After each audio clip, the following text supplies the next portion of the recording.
warahmatullahi wabarakatuh. Terima kasih semua hadir. Terima kasih family baby yang hadir hari ini. Thank you very much. So, pemahaman asas berkenaan masalah leaky gut ni sendiri lah. Apakah leaky gut itu sebenarnya dan apa kesannya kepada kita punya tubuh badan? Okey. Leaky gut ni, kalau kita dah dengar dekat TikTok, dia orang dok kata masalah usus bocor. Nak kata leaky gut ni usus bocor, term dia tu tak kena tau. Term dia tu tak kena.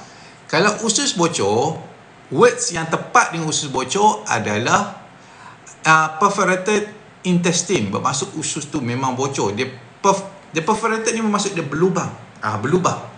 Dia kira najis pun boleh keluar dekat kita punya bukaan yang berlubang tu lah. Ni perforated intestine. Jadi kalau jadi macam ni, confirm orang tu kena sepsis terus lah. Sepsis ni bermaksud berlakunya ada kuman terus dalam kita punya darah. So kalau kena ni memang akan menyebabkan organ failure lah. So dia bukan usus bocor lah. Dia kalau term yang tepat untuk leaky gut ni adalah hyperintestinal permeability. Saya ulang sekali lagi. Leaky gut, term yang tepat untuk dia adalah hyperintestinal permeability. Kalau ditukar dalam bahasa Melayu, dia akan digelar sebagai kebolehtelapan usus hyper. Apa bermaksud dengan kebolehtelapan usus hyper ni? Ini bermaksud usus kecil kita ni cerita usus kecil, berlakunya bukaan antara ruangan sel kita tu melebihi daripada jumlah yang sepatutnya. So sepatutnya dia buka kecil saja untuk membolehkan seperti kita punya asid amino boleh lalu kat situ, vitamin boleh lalu kat situ, kita punya fatty acid boleh lalu kat situ. Benda yang kecil-kecil sahaja sepatutnya. Tapi bila dia ada buka lebih sikit, ini akan menyebabkan kita punya bahan kumus sedikit boleh masuk dekat situ, protein yang tak hadam boleh masuk dekat situ, bakteria boleh masuk melalui dekat situ, virus boleh masuk dekat situ. Sepatutnya kawasan tu tak boleh masuk. Saya bagi contoh lebih tepat, sepatutnya saya buat tadi tapi saya terlupa nak buat.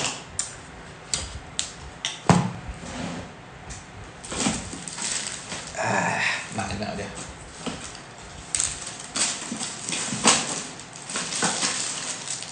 Boleh ni. Saya guna mask ni lah, no?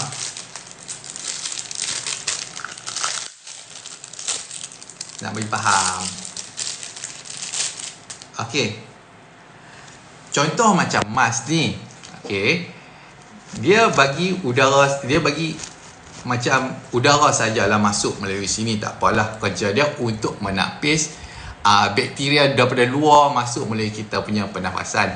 Okey, imagine kalau berlakunya bukaan yang lebih besar antara fabrik ni, dia akan menyebabkan contoh macam benda asing, bakteria ataupun habuk boleh masuk melalui kita punya mask ni. Ini yang dinamakan sebagai berlakunya kebolehtelapan hyper terhadap kita punya mask ni. No? Kena faham itu, no?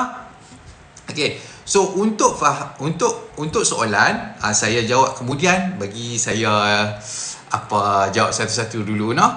Okey, bagaimana fungsi gut barrier? Okey, gut barrier ni bermaksud kita punya lapisan antara dinding usus tu.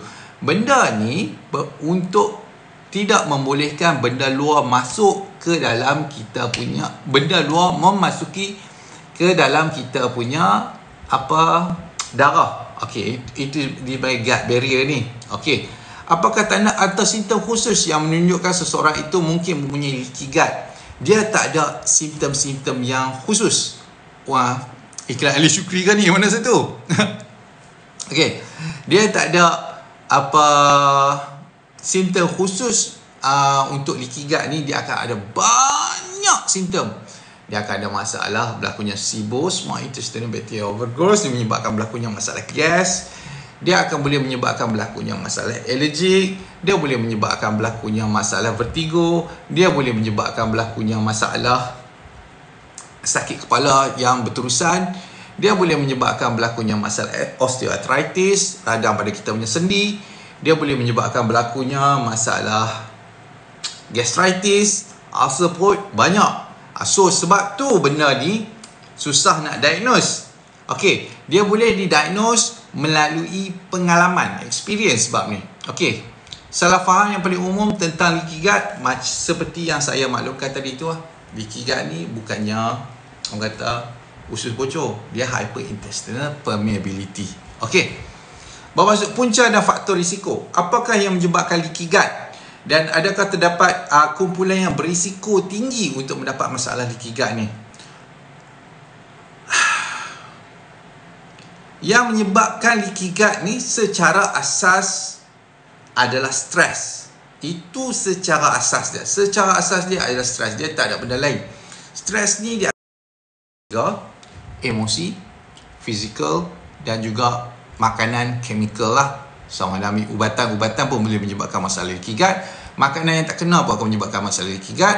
Kalau berkenaan stres fizikal ni, contoh dia menghadapi yang paling kerap sekali ya, dia ada masalah dengan tulang belakang. Sama ada tulang belakang dia itu bengkok, dia ada masalah hernia dengan disc hernia, dia ada masalah dengan slip disc. Benda ni akan menyebabkan berlakunya masalah leaky gut. Yang mana saya explain bagaimana pada stres ni boleh jadi masalah leaky gut. Okey. Yang terakhir adalah stres emosi. Emosi ni jarang kecuali dia ada berlakunya trauma, dia kena rogol macam saya selalu guna perkataan ni, kena rogol kena kecil waktu kecil, kena belasah pada waktu kecil, dia datang pada broken family. Benda-benda ni kebanyakan faktor ni trauma pada kecil. Okey. Adakah terdapat kumpulan berisiko tinggi? Kumpulan yang berisiko tinggi macam yang saya maklumkan tadi itulah tiga kumpulan yang terdedah kepada stres berikut yang tadi tu. Bagaimana diet dan gaya hidup menyumbang kepada terjadinya leaky gut?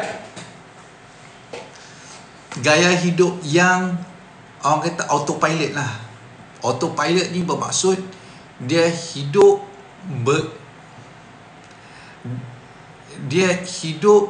dengan dia hidup tanpa guna dia punya otak untuk kawal dia punya kehidupan. Contohnya macam kehidupan dia dipengaruhi oleh orang sekeliling.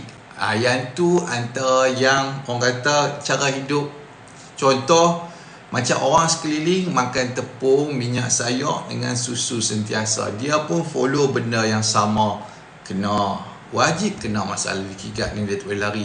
Orang yang sentiasa menyalahkan surrounding akan kegagalan hidup dia akan kena dengan leaky gut ni. Kalau dia sentiasa blame yang ni pada segi emosi lah, dari segi blame orang, dia kata aku pasal apa tak ada duit, pasal apa aku hidup miskin, pasal apa ni semua salah ni, salah tu, salah ni, salah tu, salah ni, salah tu, salah ni, salah tu.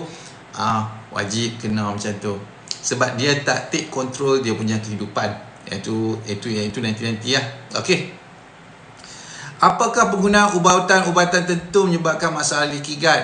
Antaranya adalah ubat statin, kolesterol, ubat cair darah, ubat tekanan darah tinggi, ubat kencing manis, pengambilan ubatan tahan sakit dan tempoh jangka masa yang panjang. Contoh dia ada masalah lutut, dia depends dengan ubat tahan sakit untuk dia fungsi normal, dia akan kena masalah leaky gut ni.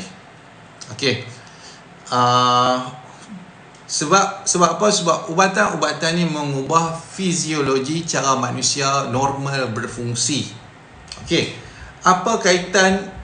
Ada kaitan ke hubungan antara kesihatan usus dan tahap stres? Sudah semestinya.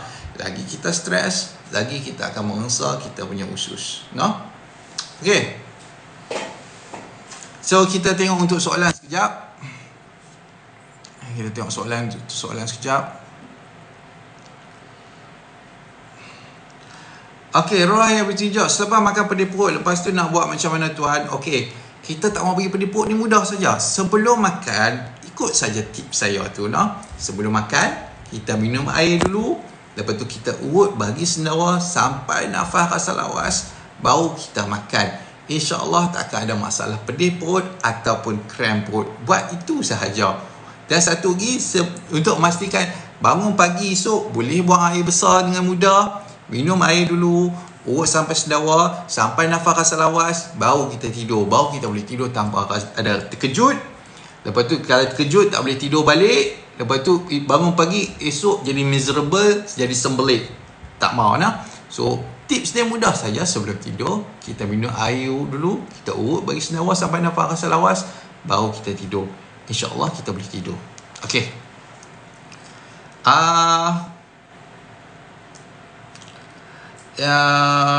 Eczema macam mana nak atasi? Eczema dulu ni saya nak cerita saya jarang tipu orang. Tapi yang ni saya ikut yang seorang tu kan. Dulu cerita betul, saya tak boleh tau pakai baju lengan pendek ni. Saya memang tak boleh langsung pakai baju lengan pendek. Sebab tangan saya ni akan sangat buruk lah. Sangat buruk. Yang ni pada tahun waktu saya kena ni, waktu saya umur dalam 20 tahun. Saya tiba-tiba jadi eczema yang cukup teruk. Tangan saya ni habis. Tangan ni habis. Habis tangan ni. Lepas tu kaki saya daripada lutut sampai ke bawah tu penuh dengan eczema. Memang habis berkroping, berayak ni. Saya akan sentiasa pakai lengan panjang sebab buruk, tangan ni buruk. Okey. Lepas tu waktu tu ayah saya dah ada Alpha tapi saya tak minum pun. Saya kata apa benda orang tua ni buat style buat benda ni kan. Kita waktu tu budak-budak, kita kira style kan. Lepas tu ayah saya paksa makan. Tengok macam sampai sekarang, okey, clear. Tak ada masalah. Langsung tak ada masalah eczema. Clear. Kalau ada pun tinggal paut sikit lah.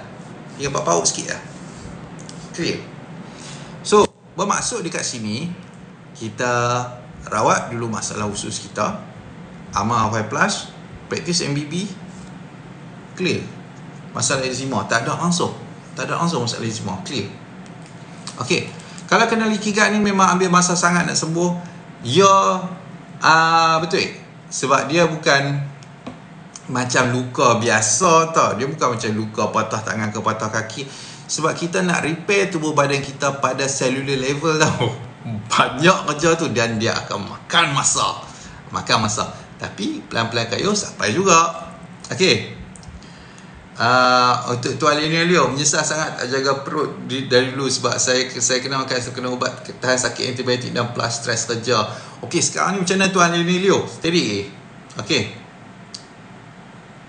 Okey, Pak Han, paling tak suka orang duduk menyalahkan keturunan bila sakit tertentu. Bagi saya lebih pada lifestyle isi rumah. Betul. Dia lebih kepada lifestyle. Contoh, dan lifestyle ni kita boleh warisi. Contoh kalau macam ayah dia suka minum Milo, cicam, bahkan biskut persegi apa semua, anak dia boleh mewarisi perbuatan tersebut tau, yang akan menyebabkan berlakunya masalah perut. Ni saya ambil cerita saya lah ni. Sebab tu ayah saya ada masalah perut. Sebab tu dia buat Alpha ni. Ayah saya dulu dia ada habit untuk nak minum. Dia suka minum Milo. Lepas tu dia cicah biskut persegi. Lepas tu dia ajak saya benda tu. Saya pun sangkut jugalah untuk sementara waktu. Lepas tu baru kita adjust, kita buang. Lepas tu selamatlah masalah tu. Kalau saya still berterusan buat benda ni, mungkin tubuh badan saya dia tak jadi macam ni lah. Mungkin tubuh badan saya jadi gemuk dan besar. Kemungkinan besar lah. Okey. Dia kalau sakit tu tak apa juga menyalahkan keturunan. Tapi kalau tak berjaya dalam kehidupan tu, duk menyalahkan orang sekeliling, tak menyalahkan diri sendiri, itu saya paling benci sekali. Ya, sepatutnya benda tu dia boleh menyebabkan dia jadi sakit ke. Sebab itu mindset, itu kita nak kena ubah jugalah. Ya, senang.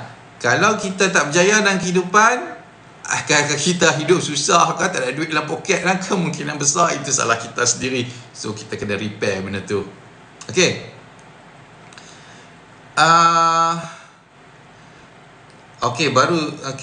Betul, dan semua family saya semua elok saya GGA. Tu kata nak rawat leaky gut bagi rapat bagi untuk Tuan Lino kata. Betul kata Tuan, nak rawat leaky gut bagi rapat balik yang normal memang ambil masa, tapi kalau pelan-pelan pasti boleh. Ya, betul. Sebelum kita terus lagi, kita tengok Kalau budak-budak kena ajar tak makan tepung lah ya, dari kecil untuk the best. Kalau budak-budak kecil kita ajak makan tepung, problem dia otak dia jadi lembab. Otak dia jadi lembab. Dia jadi lembab, dia jadi tak minat nak belajar, dia jadi bukan setakat tak minat nak belajar saja. Dia akan jadi reckless dalam dia punya kehidupan. Dia tak boleh fokus terhadap sesuatu benda yang dia nak buat.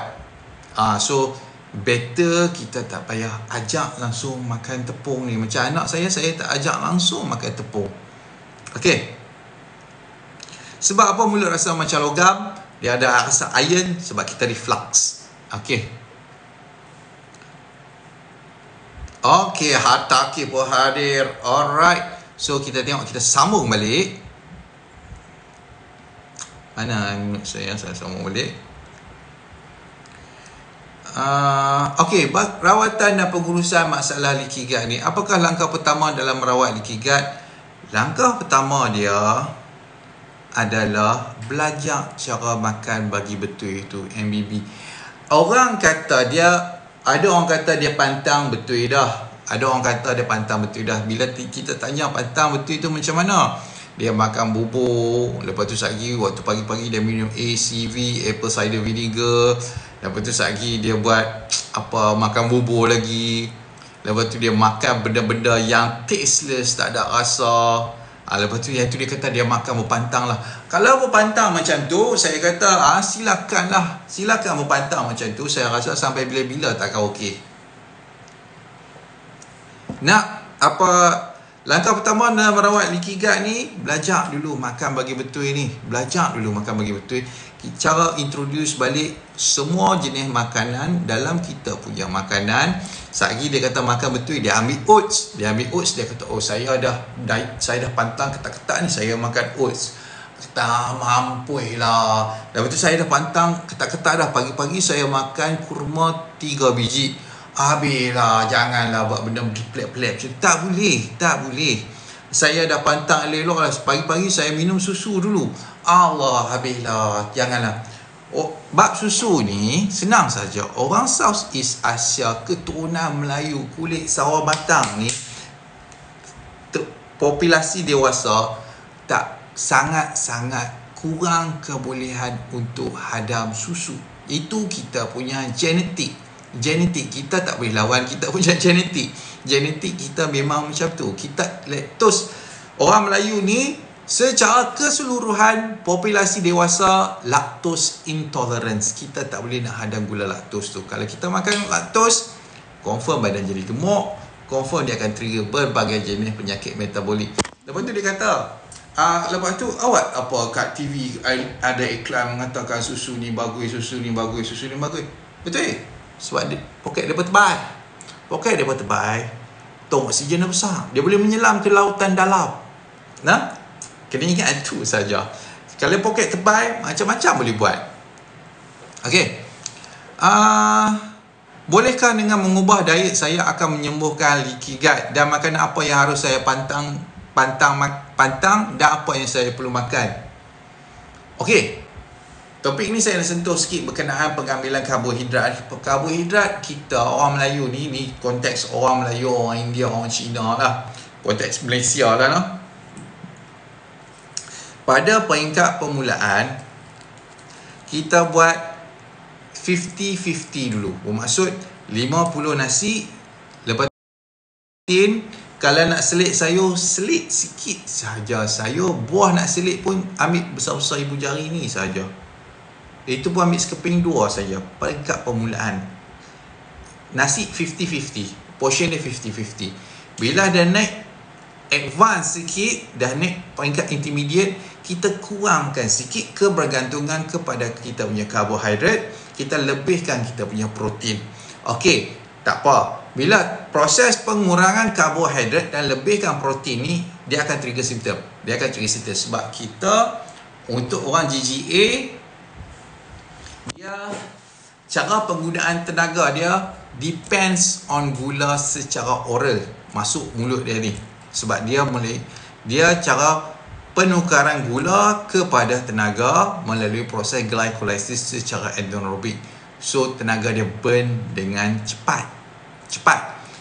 Kalau dia kurang nasi saja, kemungkinan besar dalam masa 2 jam dia akan lapar balik. 2 jam dia akan lapar balik. 2 jam akan lapar balik. So benda ni kita adjust accordingly dengan kita punya simptom. So kita berusaha untuk kurangkan karbohidrat secara perlahan-lahan dan tingkatkan pengambilan protein lebih sikit. Kalau rasa trigger simptom, then kita naikkan balik kita punya karbohidrat sikit, kita kurangkan kita punya protein sikit. So main-main tarik tali dekat sini lah. Sampai semasa kita boleh kurang. Lepas tu kita based on kita punya jarak masa.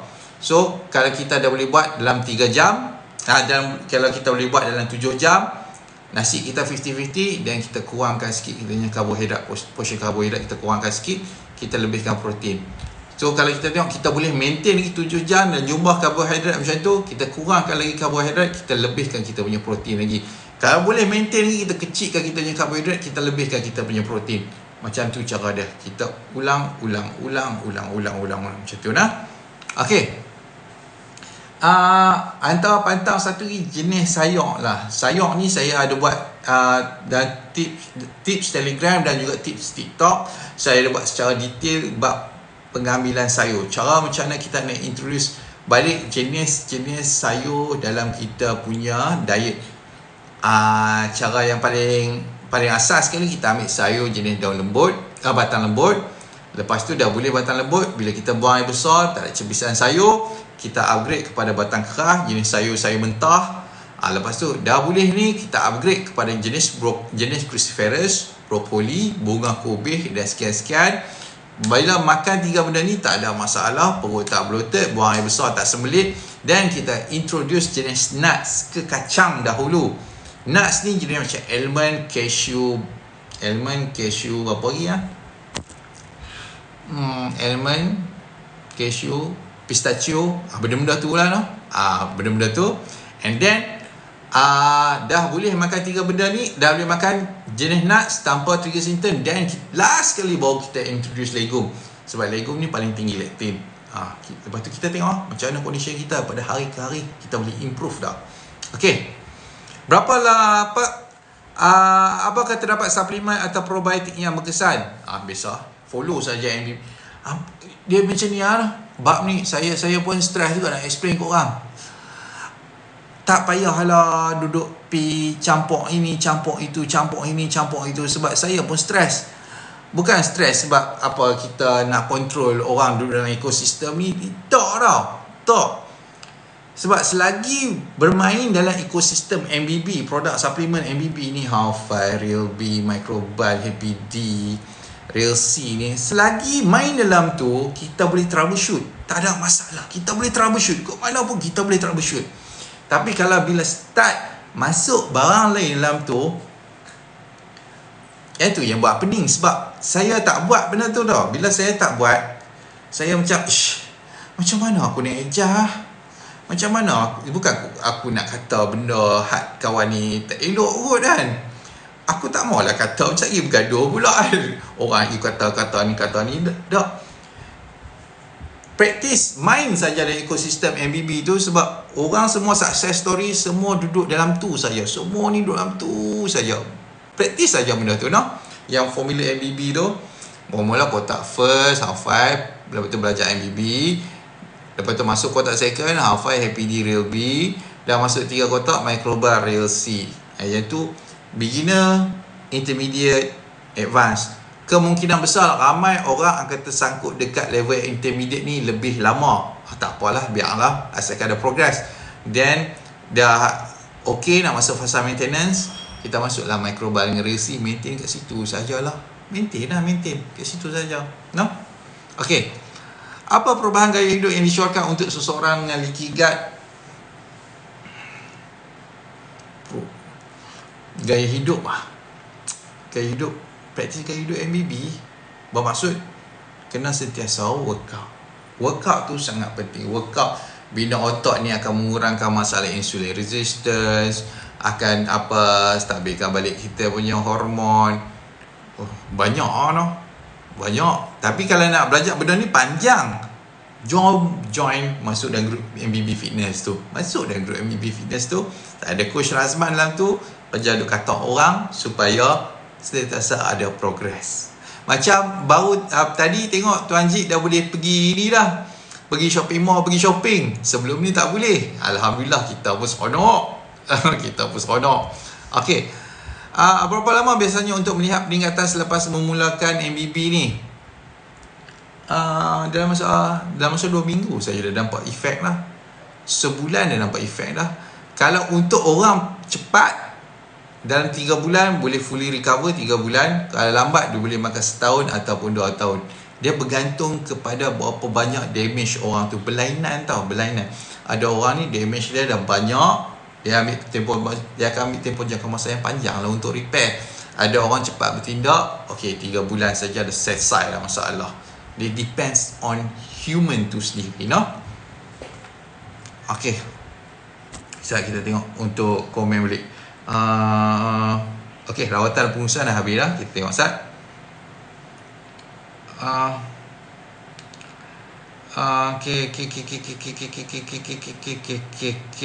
Sakit kat belikat salah satu angin kan Tuan? Ya, betul. Sebab histamin ni dia boleh bind, ikat dengan dia, dengan histamin receptor pada kita punya saraf tunjang. So sakit dia tu boleh travel kepada satu badan. Yang mana ini saya explain dengan detail dekat saya punya TikTok. Saya tengok yang awal-awal video yang saya pin tu, kata gastric anxiety sakit sampai tembus ke belakang. Aduh. Itu boleh tengok. Okey, kadang kat perut macam berdenyut. Apa tu Tuan? Itu kita punya nadi. Okey. Dan kita boleh sampai ke dalam masa kita boleh dengar sampai kepada kita punya telinga pun kita boleh rasa juga ada denyutan jantung kita. Itu digelar sebagai pulsating tinnitus, disebabkan oleh pertambahan cecair pada kita punya bahagian cochlear, ataupun kita punya bahagian dalam telinga lah, senang kata. Okey, untuk soalan Sat, untuk sciatica saya tengok.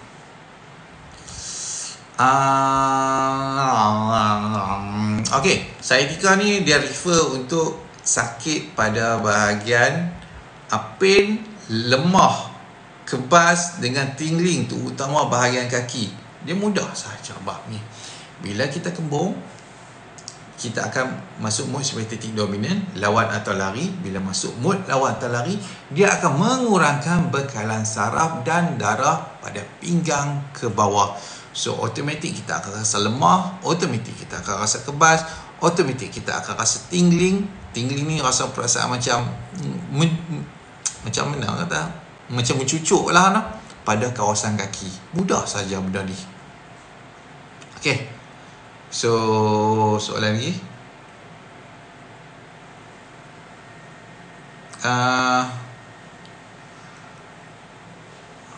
Ada alih tak? Okey, Tuan Hafiz. Tuan Hafiz macam mana puasa itu? Puasa kata apa sakit tengkok baru-baru ni? Boleh tak share pengalaman Tuan Azhar, reaksi anak-anak kalau tak bagi makan tepung, sebab keliling kita penuh makanan tepung. Kita kena educate tau. Bab ni kita kena educate kita punya anak.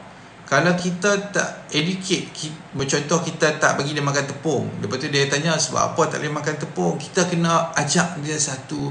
Lepas tu kita buka lah handphone, kita tunjuk, dia akan jadi macam ni, akan jadi macam ni, akan jadi macam ni, akan jadi macam ni. Budak-budak akan dengar. Anak kita dia akan dengar juga anak-anak kita dengar. Okey. Apa lagi tak tahu, sebab anak saya macam saya dah train daripada kecil lah. So mereka ni kurang berminat lah. Kalau macam saya kata tak boleh makan, pun jangan duk makan benda-benda macam ni kan, lagi jadi macam ni. Lagi mereka pun kata okey, macam tu je lah. Tak banyak korek lah orang kata kan. Kalau banyak korek kena tibai lagi. So mereka tak banyak korek Okey, perubahan keterangan yang saya rasa dulu Mazhar mula-mula teruk kena setiap 2-3 jam makan, sekarang makan okey. Bagus Tuan Leo. Dan anxiety saya turun banyak dah sekarang, masih rasa tapi boleh handle tak lepas ni. Sebelum ni selepas MBB simptom pelan-pelan hilang. Alright, nampak perubahan. Okay, alright. Afai popular, alright. Lompat tak nampak hasil, buang masa. Ya, betul. Maksud dia lompat, dia akan lompat daripada satu method ke method lain, ke method lain, ke method lain, ke method lain, ke method lain, lompat. Dia akan duduk tempat yang sama. Benda ni banyak terjadilah. Macam contoh orang masuk dalam MBB ni, dia masuk sekali batch dengan kawan-kawan dia yang lain kan. Kawan-kawan yang lain dah progress banyak dah. Yang dia start hilang, start tak hantar kat makan apa semua lah. Hilang, start pergi juga balik. Lepas tu lagi kata macam mana makan apa semua. Dia kata ikut MBB, bila kita tanya MBB lagi dia kata dia tunjuk start tunjuk gambar makan, start dia makan benda mengharut lah. Ni bukan MBB ni tuan, ni makan bagi salah ni. So kita ajar balik, lagi dia hilang lama lepas tu juga balik. Dia tanya sebab apa kawan-kawan dia boleh sebab apa kawan-kawan dia sihat, lepas tu dia duduk sakit lagi kan. Kita kata sebab tak MBB, belajar follow. Saya duduk saja dekat sini, belajar betul-betul, jangan keluar grup. Okay. Anggur hijau boleh makan ke tuan?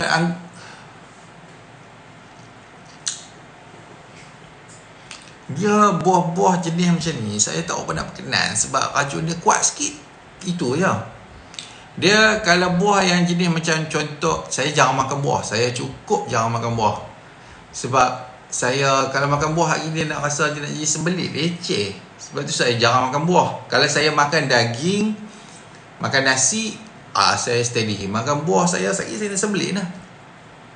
So, saya memang kurang makan buah.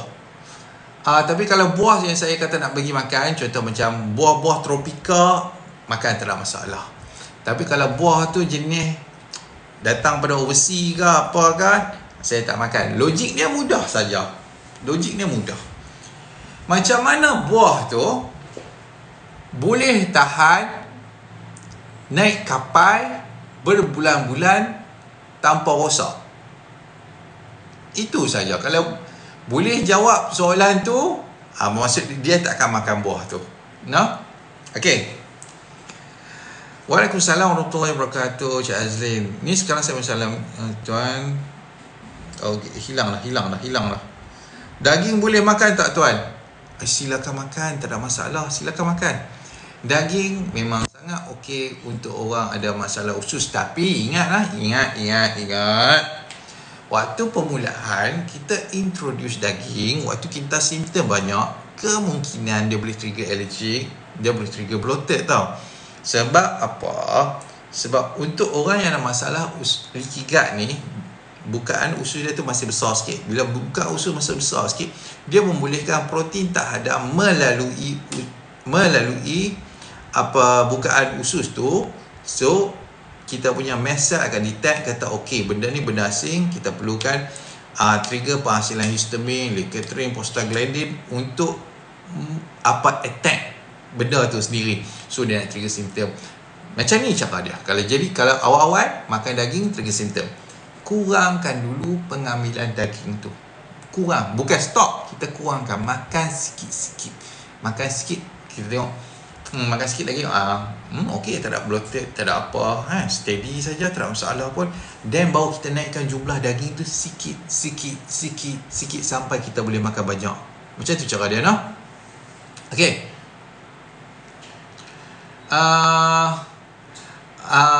Jangan, dia selalu jadi masalah ni waktu raya haji. Tu utama untuk orang tua, orang berumur ni.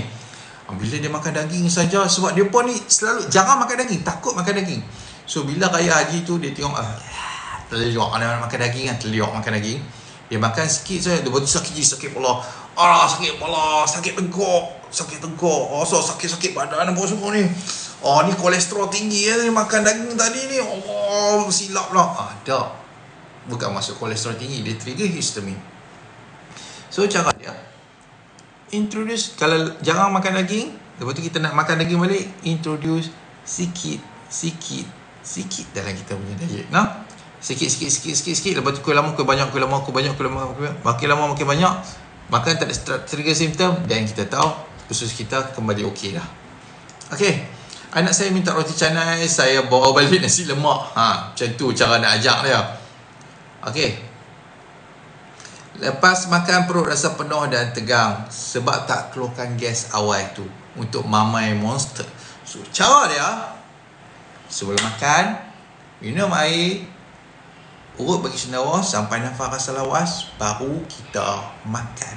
Itu saja. Kalau tidak, kita boleh makan satu suap, dua suap, lepas tu rasa tak boleh nak makan dah, rasa tegak tercekik ni, tak boleh makan dah. Ataupun kita boleh makan dua suap, lepas tu rasa macam rasa perut dah penuh, tak boleh masuk dah, rasa nak lapang nak makan lagi ni, tapi tak boleh nak masuk dah sebab perut bergas, makan dalam keadaan berangin. Itu sahaja. Okey. Happy D bila ada tu memang dah ada dah pun. Sekarang tengah promo. Contact Ditech untuk buat belian lah. Okey, Sat, kita tengok sambung balik kita punya live, kita punya soalan hari ni.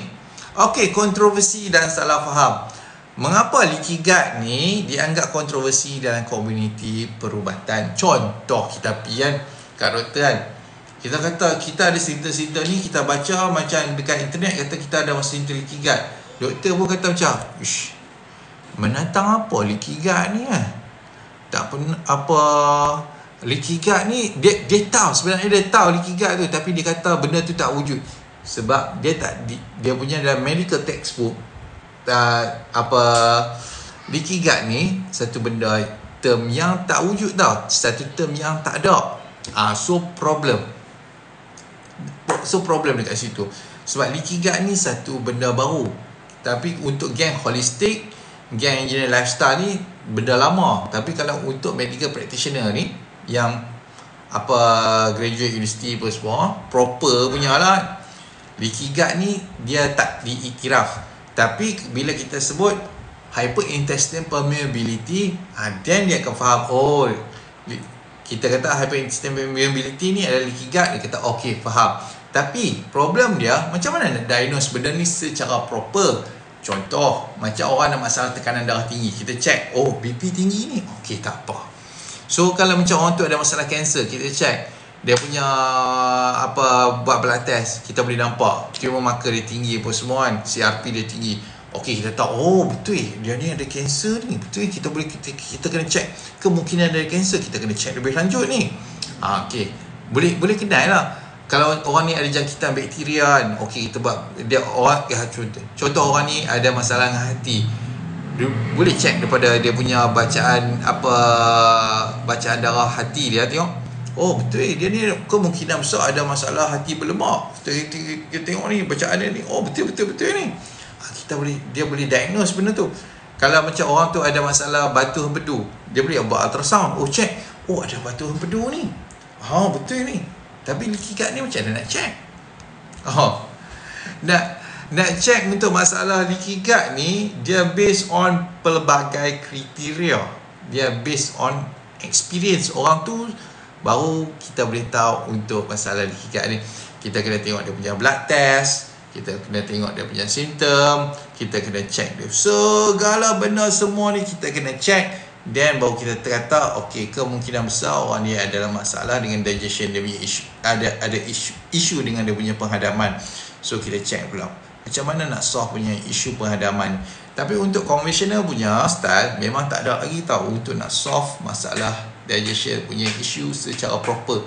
Apa yang ada hanyalah ubatan untuk cover up dia punya simptom, bukan nak solve core punya isu. Core ni dia punya root cause tu. MBB ni kita selesaikan dia punya root cause, lepas tu secara automatik dia simptom tu hilang satu. Sebab tu dia ambil takes time, sebab kita solve dia punya core. Tapi kalau untuk perubatan konvensional, dia selesaikan atas ni, dia tutup, dia cover sistem, tapi dia still tak solvekan dia punya akar ni. So benda tu boleh bercabang ke arah lain pula, penyakit lain pula no? Banyak penyakit dia boleh bercabang dari situ. So lepas tu sekali dia ambil lah, dia ni ada masalah darah dia makin pekat, kita kena bagi ubat cair darah. Tekanan darah dia makin tinggi ni, kita kena ambil ubat darah tinggi. Kolesterol dia makin naik, kita kena bagi ubat kolesterol. Dia ni ada masalah anxiety sekali ni, kita kena bagi ubat anxiety kat dia ni, kita kena bagi Xanax, kita kena diazepam semua segala benda, SSRI semua kita bagi kat dia. Okey, pada masa sama dia ada masalah gastritis dengan ulcer perut. Okey, kita bagi antibiotik, kita bagi sekali PPI. Apa lagi? Dia ada masalah vertigo, kita bagi sekali Betacert dekat dia. Apa lagi? Dia ada start ada masalah kencing manis, kita bagi ubat kencing manis sekali kat dia. Dia ada masalah kencing kotak, kita bagi lagi antibiotik dengan ubat kencing kat dia. Jenuh. Selagi kita tak solve dia punya root cause, selagi tu kita duk main selesaikan atas ni. Kita duk selesaikan pucuk. Banyak pucuk dia. Hafal, selesaikan hak ni. Lepas tu sekarang pucuk ni selesai lah. Sebab akak dia matilah. Tapi kalau ubat konvensional ni bagus. Saya tak kata tak bagus pun. Saya kata bagus. Benda ni bagus. Dia selesaikan ubat konvensional, dia selesai tutup simptom ni supaya kita selesa, emosi kita relax, untuk kita boleh fikir clear untuk nak solve kita punya root cause ni. Tapi ubat dia tu kena guna time betul lah. MBB tu apa? MBB tu makan bagi betul. Makan bagi betul ni panjang cerita dia. Tapi kalau nak belajar MBB ni, macam biasa, tengok saya punya bio, ada nombor telefon. Boleh ambil nombor telefon tu, WhatsApp saya terus. Okey. Bagaimana pesakit dapat membezakan maklumat yang boleh dipercayai dari mitos tentang Ikigai ni? Bab ni dahsyat. Antara contoh yang saya agak geram itu ada macam seorang ni, dia berkata antara 3 ikan, ni saya bagi contoh, satu bagi contoh, antara 3 ikan yang tak boleh makan untuk gastric gut anxiety. Ikan bawal kita tak boleh, ikan bawal hitam kita tak boleh makan. Lepas tu ikan kembung kita tak boleh makan.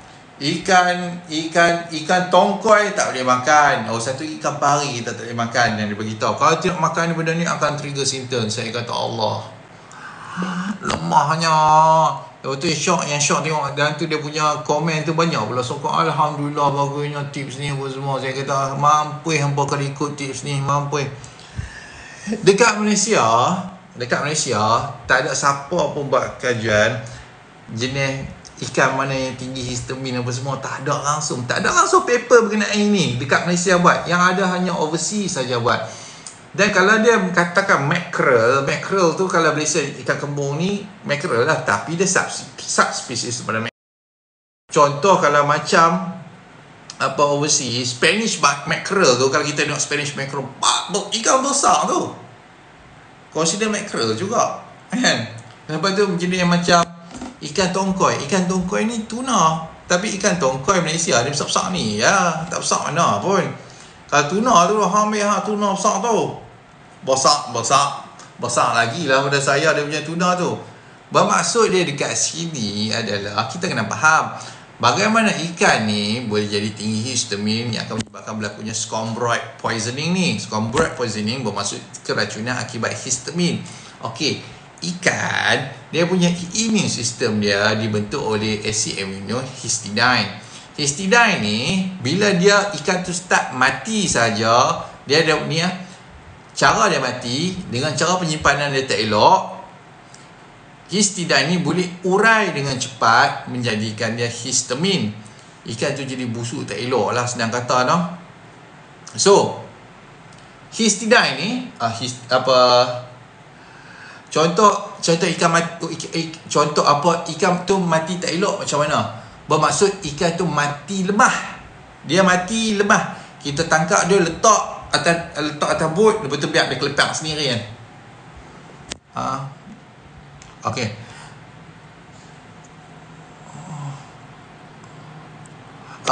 Ikan tu dia kelepak sendiri, kelepak mati. Okey. Itu ikan tu mati tak elok lah. Bermaksud dia tak, bila ikan tu mati macam tu, dia mati dalam keadaan stres, histidine akan breakdown dengan cepat. Jadi histamin, kita bau ikan tu sendiri pun dah busuk lah. Terutama ikan-ikan yang besar ni. Lagi besar ikan tu, lagi tinggi dia punya penghasilan histamin, lagi mudah orang tu kena scombroid poisoning. Sebab tu kalau macam Jepun, dia ada style buat ikejime, dipanggil ikejime, iaitu dia tangkap ikan tu, Dia tebuk kepala dia tu, otak dia bagi rosak otak dia tu. Lepas tu dia akan masukkan dawai. Dia potong ekor dia, buat bleeding tu, bagi keluar darah. Lepas tu dia masuk dawai, rosakkan dia nerve, serap, bagi ikan tu sentiasa fresh. Sebab ikan tu tak kelepak lah. No? So ikan tu kita makan macam mana pun tetap takkan kena histamine punya poisoning. Sebab dia dah stasis kat ikan tu. Stasis ni maksud dia berhentikan proses ikan tu masak. Ikan tu mati, sedang kata dia berhentikan proses orang kata proses penguraian histidine kepada histamin ikan tersebut. Lagi besar ikan tu, lagi tinggi dia punya histidine, lagi mudah untuk histidine tu untuk mudah jadi scombroid poisoning. No?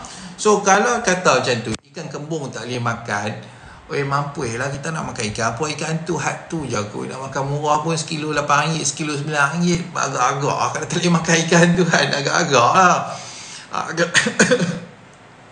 Ikan tongkol boleh makan, tak ada masalah. Asalkan cara penyimpanan dia elok dan jangan bawa keluar masuk peti ais. Itu sahaja.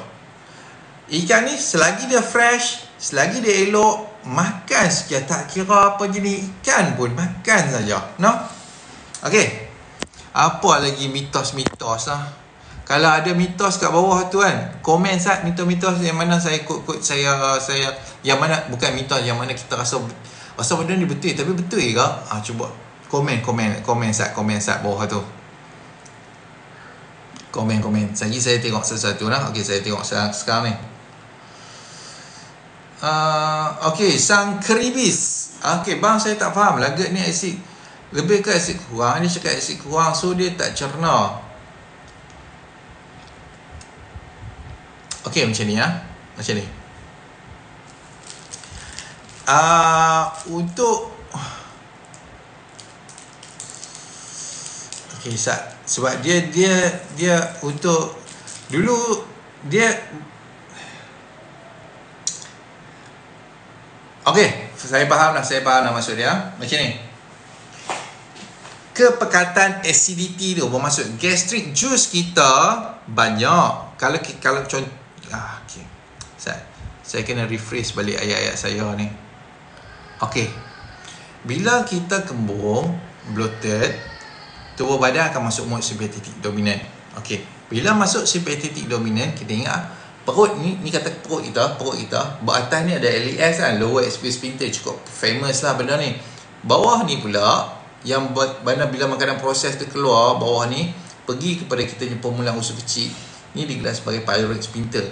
Okey, bila kita dalam keadaan bloated, pyloric sphincter ni tutup ketat. Tutup ketat. Bila dia tutup ketat, dia kacau kita punya emptying rate. Empty rate ni apa? Rate ni apa dia? Bahasa orang Melayu peratusan lah. Rate ni bahasa Melayu apa dia?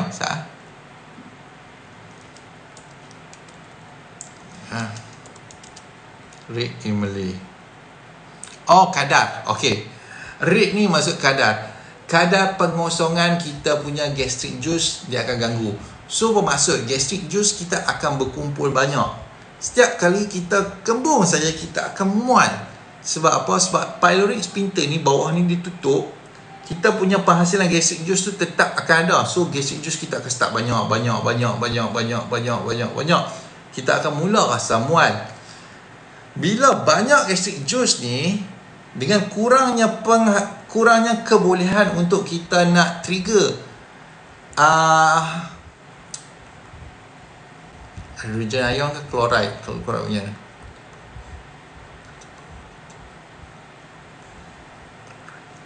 dia akan inhibit kita punya proton pump dekat sini untuk bawa keluar hidrogen ion untuk nak acidify kita punya gastric juice tu. So bermaksud dekat sini gastric juice kita banyak, cuma pH dia tinggi. pH dia tinggi ni maksud nak ke alkaline, tetapi dia tetap acidic.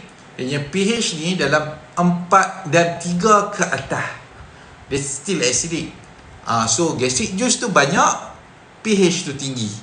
Dia so nak kata acid put kurang dalam orang GGA ni bermaksud Gastric juice dia banyak, pH dia tu tinggi. Itu sahaja.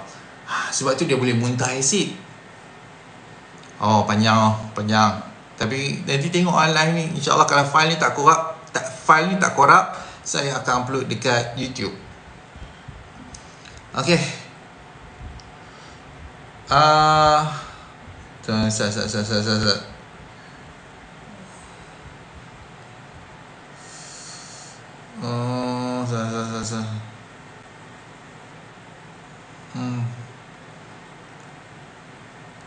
Okey, tuan boleh jelaskan kenapa JJA susah nak bagi fikiran positif bila tengah trigger? Okey, ini antara benda yang saya duk explain ke orang no. Bila datang saja benda fikiran buruk ni, usah buang masa, usah buang tenaga untuk fikir benda positif. Usah buang masa, kita layankan dia sahaja. Sebab impossible untuk kita berfikir benda positif dalam keadaan bila dia datang panic attack tu. Mustahil. Dia akan fikir, walaupun kita cuba sebaik mungkin untuk fikir benda positif, dia akan tukar kepada buruk. So cara dia relax sat. Ambil, tarik nafas, minum air, urut bagi belahak, lepas tu makan sikit ataupun ambil benda manis sikit kita makan. Jangan makan buah, makan candy boleh lah. Candy manis untuk bagi badan kita rest balik pelan. Nah, kalau air manis ni tak apa nak edit kan, dia candy boleh. Jenis candy manis ni boleh. Makan sikit, minum air sikit kan, bagi relax balik. Waktu ni badan kita perlukan gula untuk bagi kita rest balik. Okay. Susah nak tidur malam sebab apa? Dah pagi baru dah lelak, tidur pun rasa tak puas, yang rasa mengantuk. Okey, saya bagi tips untuk mengenai MC Harry. Caranya sama ada makan tak kenyang, ataupun kurang intake gula, ataupun tidur dalam keadaan bloating. Okey. So, kalau tidur dalam keadaan bloating, tips dia mudah saja. Sebelum tidur, minum air dulu.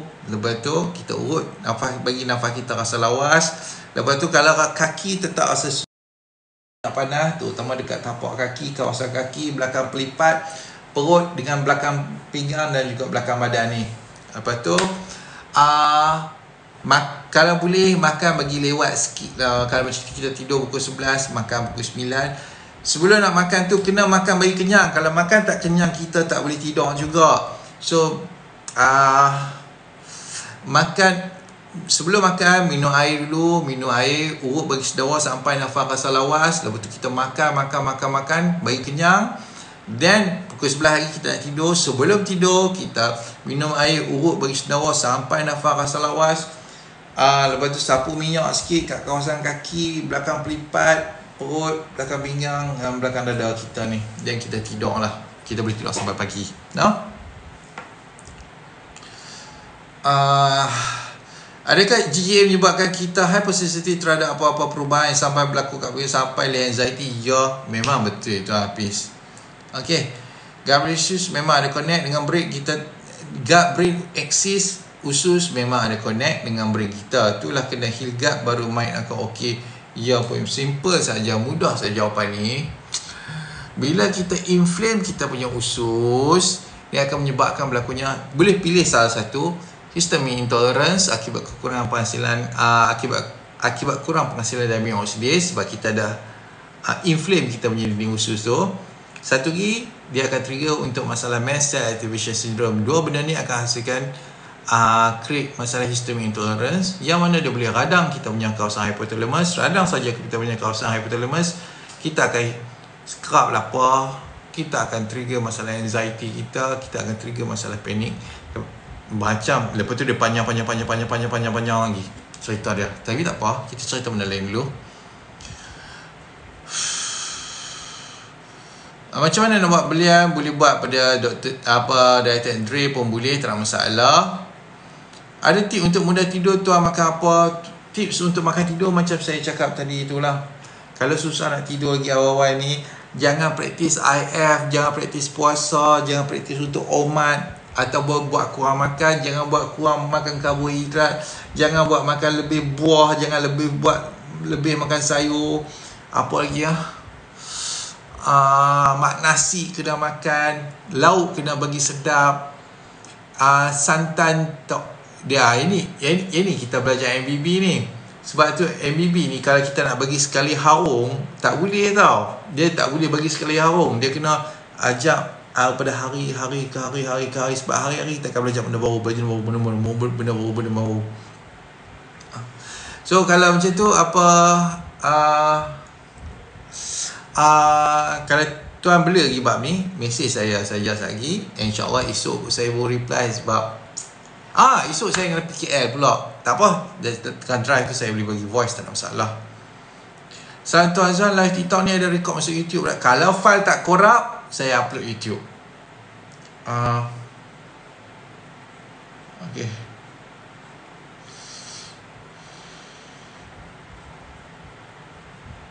Saya dulu sampai tak makan ikan jadinya sebab percaya mitos ni. Waalaikumsalam Tuan Zali. Waalaikumsalam warahmatullahi wabarakatuh. Makan puteri jelita baru jadi cantik jelita lagi. Okey. Mitos makan daging. Yang ni pun salah satu mitos juga. Orang gastrik anxiety kata makan daging lambat hadam. Ya Allah, susahnya nak bagi orang faham bab ni. Ada juga orang dia benda ni kalau kita faham cara badan kita function, patutnya benda ni doktor pun dia tak boleh cakap lah benda ni. Maksud dia macam mengaji tak habis kan. Daging protein antara benda yang terawal sekali hadam sebab dia proses dekat kita punya perut.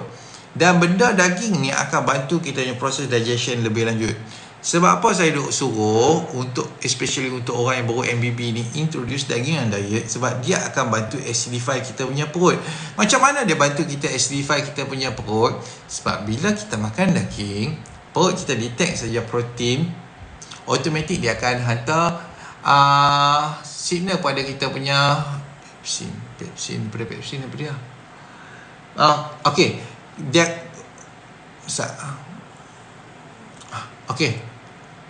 Automatik dia enzim pepsinogen akan detect ini protein ni, dia akan hantar signal untuk acidify kita punya perut supaya dia boleh transform ke pepsin.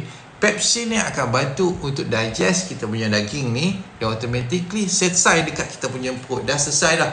Kalau dia turun dekat kita punya usus kecil tu pun, dia akan tembak sikit protease lagi pada kita punya pankreas, selesai. Kalau orang yang ada masalah perut cukup teruk, baru dia makan daging, keluar balik daging. Cukup yang tu kalau macam tu saya kata pergi hospital lah, buat full medical check up. Kalau makan daging, keluar daging balik seketui, pergi hospital terus. Yang selalunya tak hadam ni jenis buah ataupun jenis sayur. Yang mana kita boleh tengok sayur ni bila kita makan pun, sayur tu kadang-kadang boleh keluar macam kita tak proses langsung. Keluar macam apa yang kita kunyah kat mulut tu, dia keluar balik bila kita buang air besar tu.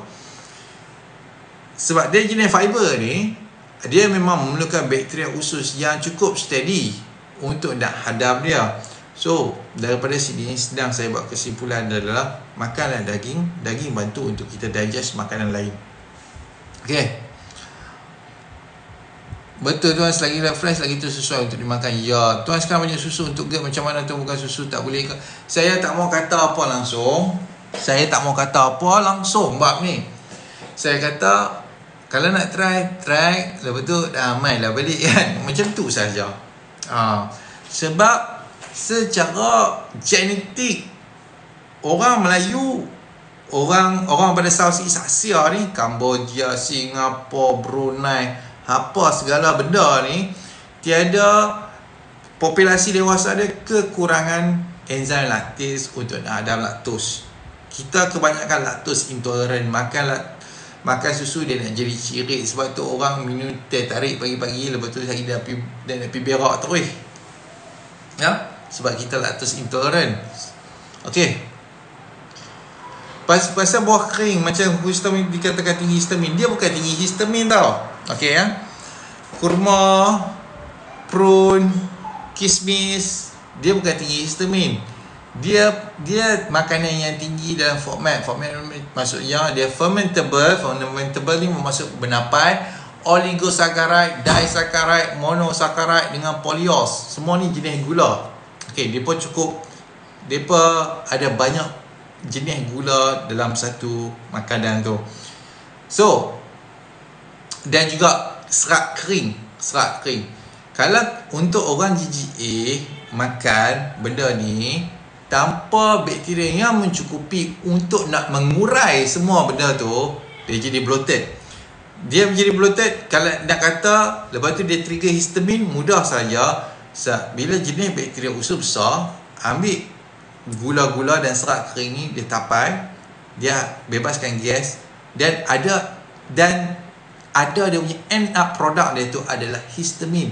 Bakteria usus kecil pun boleh juga buat benda tu. Dia tapai benda tu, dia bebaskan gas sekali dengan histamin. Nah, okay. Pening kepala agak. Jadi sebab dia kena masuk otak, keluar otak, masuk otak, keluar otak. Okay, apa buah yang sayur orang lelaki tak boleh ambil? Buah yang tak boleh ambil adalah durian dengan tembikai. Sebab apa? Sebab dia fructose dia cukup tinggi. Tembikai ni yang sulfur tu akan block terus penghasilan diamine oxidase. Dua benda ni jangan ambil. Lepas tu nak ambil makan-makan lah. Tapi nak ambil introduce besar-besar ibu jari ni okey lah. Besar-besar ibu jari ni buat ulam sambil makan nasi dengan lauk ayam, ikan ni apa semua, dia okey lah. Okey. Kalau sayur semua kita nak makan. Kalau sayur ni semua jenis kita nak makan, cuma cara introduce dia tu bertahap. Untuk MBB beginner dia sayur untuk dia introduce, MBB intermediate ada sayur dia sendiri, MBB advance ada sayur dia sendiri. MBB beginner adalah sayur jenis batang lembut, MBB intermediate pendekahan ni dia jenis sayur batang kerah dan juga sedikit sayur jenis cruciferous. MBB advance ni dia start makan sayur cruciferous, makan nuts dan juga legum. Legum ni jenis kacang, macam kacang panjang, petai, apa semua tu dah dia start makan dah. Okay.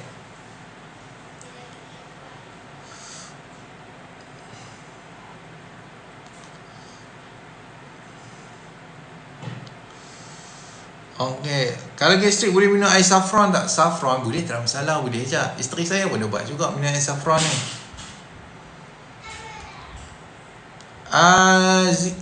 Keadaan badan kalau masih kurang kena stop dulu. Okay, baik. Mak Jeng hari-hari kena makan bubur, makan rebus ikan. Yang tu memang mitos lah. Yang tu memang mitos lah tuan. Memang mitos, tak boleh lah. Apa, kesian tu. Kesian. Kalau macam ada doktor suruh kata ni kena makan bubur, kena makan ikan rebus, kena makan sup-sup ayam apa semua. Allah, kesian tu. Kesian. Lepas tu tak boleh bubur, tak boleh ladang pun tak boleh. Allah, jam lah orang. Lepas tu orang tu pun dengar lah dia makan lah hari-hari macam tu. Kuah kering kawan tu jadi. Tak boleh, kesian. Saya bila bertidur, bila bangun mata berpindah jadi hitam mata. Okey, ini digelar sebagai orthostatic hypotension. Dia selalu jadi kalau untuk orang GGA, kalau dia macam tengah bloated kan. Tengah bloated, dia dah hasil extra sikit histamin.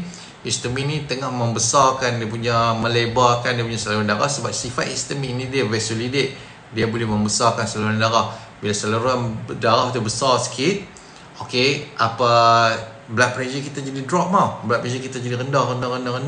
Dan bila kita bangun secara mendadak waktu tu, memang nak gelap mata.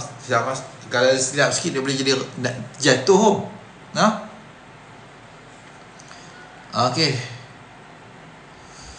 Salipan saya bila makan nasi lebih tak apa ke tuan? Dia makan nasi ni, dia slowly kita nak kurang tau. Slowly kita nak kurang. Tapi dia ikut badan orang tu sendiri. Bukan bermaksud apa kita makan lepas tu kita nak buat low carb high fat tiba-tiba tak tentu pasal. Tak. Dia ikut orang tu punya keadaan semasa. Kalau dia rasa dia perlukan makan nasi lebih, dia makan lah. Tapi pasang dalam belakang kepala otak dia tu, okey, lepas ni cuba aku try kurang sikit nasi. Badan aku rasa macam mana? Kalau okey saja, kita kurangkan sikit nasi, tapi kita lebihkan protein. Kalau okey lagi, kita kurang. Kalau okey, lepas tu tiba-tiba kita kurang sampai satu masa, badan tak sedap ni, rasa tak ada tenaga. Okey, dan kita naikkan balik jumlah nasi tu. Lepas tu rasa sampai nasi tu, tahap tu kita rasa, okey nasi macam ni. Lepas tu kita start kurang balik tu. Main macam tu lah, main macam tu saja. Tapi nasi tu makan lah. Tapi kalau orang tu jenis dua tu duduk berlari jauh hari-hari kan, lari 5km, 10km, kalau buat kurang nasi, naya juga lah, naya juga. So ikut accordingly dengan kita punya aktiviti fizikal harian. Okay.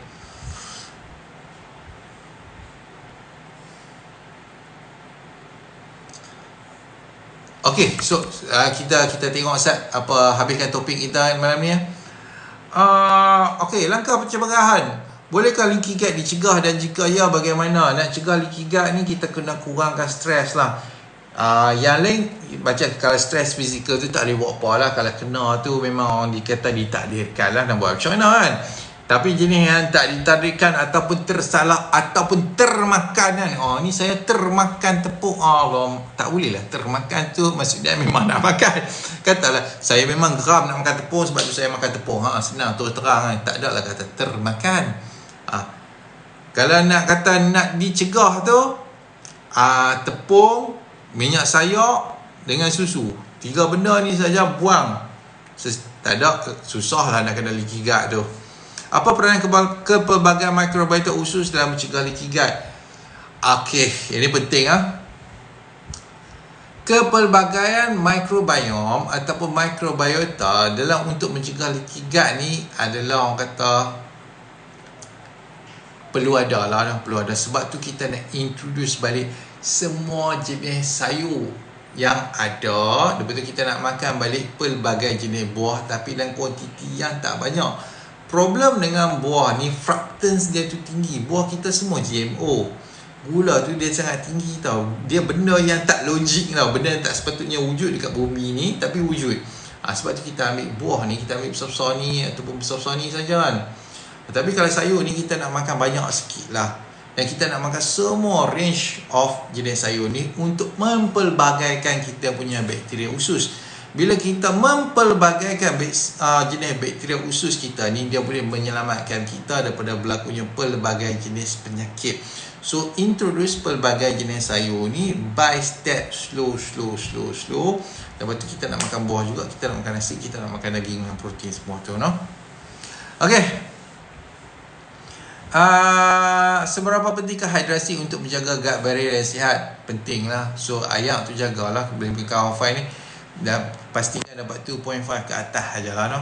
Ayak ni. Itu sahaja.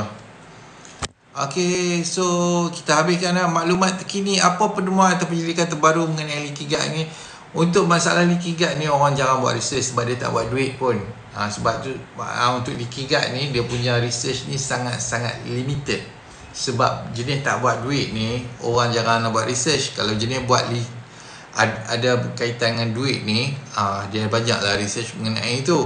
Okey, bagaimana leaky gut mempengaruhi sistem imun dan kesihatan secara keseluruhan? Okey,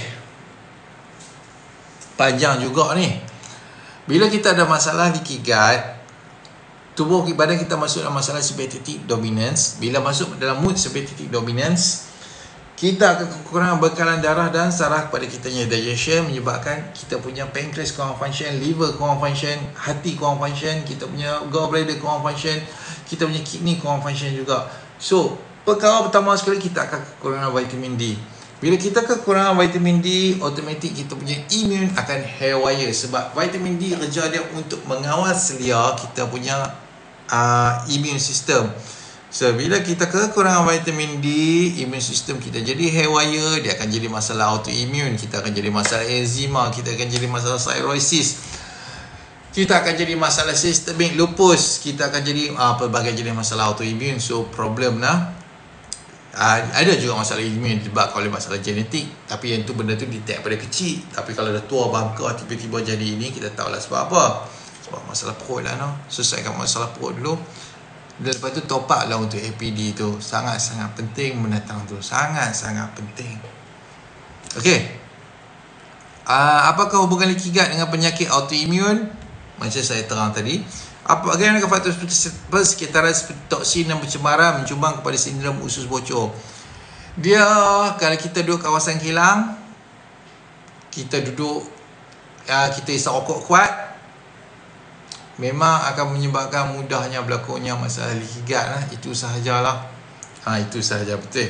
So kita balik kepada tengok soalan banyak tadi. Minum lemon boleh tak? Boleh, tak ada masalah. Minum lemon lepas kita makan nasi. Buah lemon, buah gula, buah pudina sekali, buah layan, buah ais sekali. So normal ketuan gelap mata tu normal sangat-sangat. Tak ada benda pun kita nak kata aku ada kanser ke, aku ada tumor. Tak ada lah, tak ada. Jangan risau Tuan Zali, jangan risau. Laban tu benda tu. Sat Tuan Fuji, saya kena google Sat. Saya tersalah benda. Fermented milk. Okay.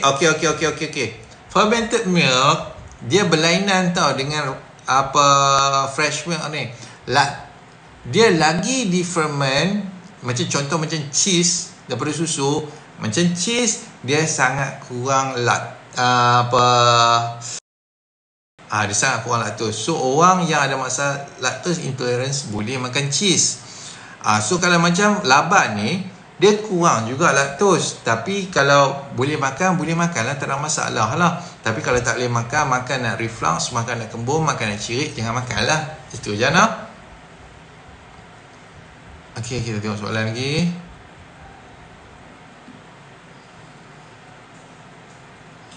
Okay, mana saya punya internet ni? Mana internet? Okay. Tuan, adakah insulin tinggi kadang-kadang boleh menyebabkan kita macam nak rebah, macam orang sakit darah tinggi?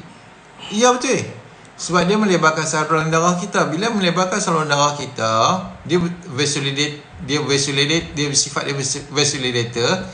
Kita punya imagine macam ni lah. Senang lah. Imagine macam ni. Okey lah, senang kata. Ni pipe. Ni kita punya saluran darah besar macam tu lah. Arteri kita besar-besar ni. Mula-mula dia besar ni saja. Okey. Waktu ni tekanan darah kita constant normal saja. Pump besar ni. Tak ada masalah. Tapi bila ada histamin saja, tiba-tiba saluran darah kita akan jadi lebar. Sebab dia bersifat vasodilator. Dia mengembangkan saluran darah.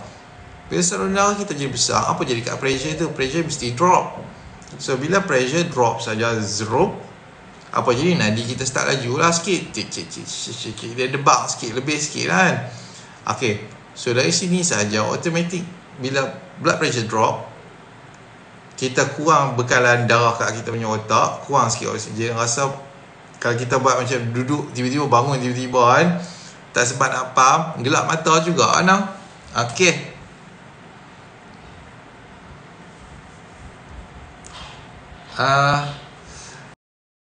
Segala tepung. Okey, bab segala tepung ni orang kata tepung gluten saja problem tau. Tapi bila macam saya tengok lah orang makan tepung beras. Makan tepung beras pun lebih kurang macam ni kan. Makan tepung beras pun kena. Tepung ubi paling teruk. Tepung ubi paling champion. Tepung ubi dia sebab ada linamarin, dia lagi ganas pada gluten. So kita tak ambil tepung ubi, kita ambil tepung beras tu boleh nak makan sekala boleh lah, tapi tak boleh makan dalam jumlah yang banyak. Kalau jumlah yang banyak kena juga. Okey.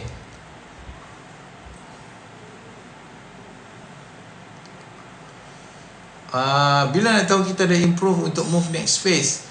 Yang ni based on diet tag. Kalau diet tag kata okey, kita makan half 5 first, symptom dah start kurang, then kita next phase start dengan HPD lah. Half 5 dengan HPD dengan real B. Lepas tu kita start workout. Lepas tu workout tu nak tengok juga boleh mampu buat banyak mana. Boleh lari ke, boleh berjalan saja ke, boleh start angkat berat tak. Macam tu kita tengok lah. So kalau boleh berlari, pace okey, boleh angkat weight sampai semua, then kita pergi phase last sekali lah. Kita punya phase advance tu. So banyak kriteria kat situ nak kena tengok satu-satu lah. Leaky gut boleh tutup semula jadi normal macam perut dulu lagi kan? Ya boleh. Tapi kena konsisten lah. Hidup tu kena ubah lah. Kena workout, APD kena makan, real B kena makan, microba kena ambil, real C kena ambil. Lepas tu kena start tengok portion protein tu, lebihkan protein, kurangkan karbo, pelan-pelan. Kena adjust pada masa ke semasa benda tu. Okay. Lagi satu tuan, saya buat kerja tengah panas, telinga jadi bengang. Kenapa? Telinga jadi bengang. Okay, jadi berdesing. Okay ya, macam ni. Saya ada buat tips mengenai hal ni, tapi saya tak explain secara detail pun kenapa telinga bengang. bengang ni dia jadi desing. Zit. Dia jadi desing, maksud berlakunya pertama cecair endolims pada kita punya kawasan koklea. Koklea ni untuk kita tukar vibration, tukar waveform kepada electrical impulse untuk dihantar kepada kita punya otak, dan otak akan interpret signal tu sebagai bunyi. Okey. Problem yang berlaku bila kita tengah panah, kita nak regulate kita punya tubuh badan punya suhu, dia pakai energi juga tau. So bila pakai energi bab ni, kalau tubuh orang badan kurang sihat, dia akan start penghasilan adrenalin. Bila adrenalin akan release, bila histamin ni juga antara selain daripada bersifat vasodilate, mengembangkan saluran darah, dia juga bersifat meningkatkan kebolehtelapan saluran darah tu sendiri. Dia akan membawa histamin, prostaglandin, leukotriene dan juga lebihan cecair kepada kita punya kawasan dalam telinga kita. So kalau benda ni berlaku dalam tempoh jangka masa yang panjang secara kronik, kita akan boleh jadi loss of hearing, hilang pendengaran pun boleh jadi juga. Okey, panjang ceritanya. So cara dia adalah tuan kena bagi badan fit juga, no? Tuan Zali kena bagi badan fit, kena exercise, kena workout. Benda ni kena buat pelan-pelan. Bekerja dengan bersenam adalah yang berlainan. Sebab bila kita bersenam, kita nak tengok kita punya tubuh badan tu boleh stress dalam tempoh jangka masa berapa panjang. Kalau kita bekerja, kita buat kerja sat, kita relax sat, buat kerja sat, relax sat. Kita tak, orang kata, push badan sangat. Betul kami tu orang kata makan kambing bakar kari kambing boleh efek pada sistem tubuh badan kita? Tak. Dia tak ada kaitan pun. Sebab orang tu cuma jarang makan kambing, itu sahaja.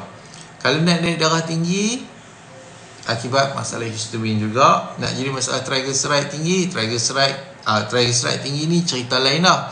Triglyceride ni tinggi, kalau triglyceride dia tinggi, dia mesti correlate dengan dia punya bacaan HbA1c. Bacaan berapa banyak darah dia glycate dalam masa 3 bulan tu. Lagi tinggi HbA1c, lagi akan tinggi triglyceride. Kalau triglyceride dia rendah, percayalah dia punya HbA1c dia akan ikut sama. Okey. Baik. So itu sahaja hari ni. Saya rasa banyak benda saya cerita dah. Kering tekak. Okey, so kita punya promo ada 3 hari je lagi. Tak lama dah pun. Tak lama. So kalau nak buat belian, sila buat belian pada diet time masing-masing. Sebab buatlah belian pada diet time masing-masing. Sebab semua pun nak kena cari makan juga dah. Okey, baik. Itu sahaja. Terima kasih semua. Terima kasih banyak. Assalamualaikum warahmatullahi wabarakatuh. Kalau kalau ada apa-apa soalan, mesti saya terus dah. InsyaAllah saya akan jawab. Terima kasih semua. Terima kasih semua yang hadir. Terima kasih banyak. Assalamualaikum warahmatullahi wabarakatuh.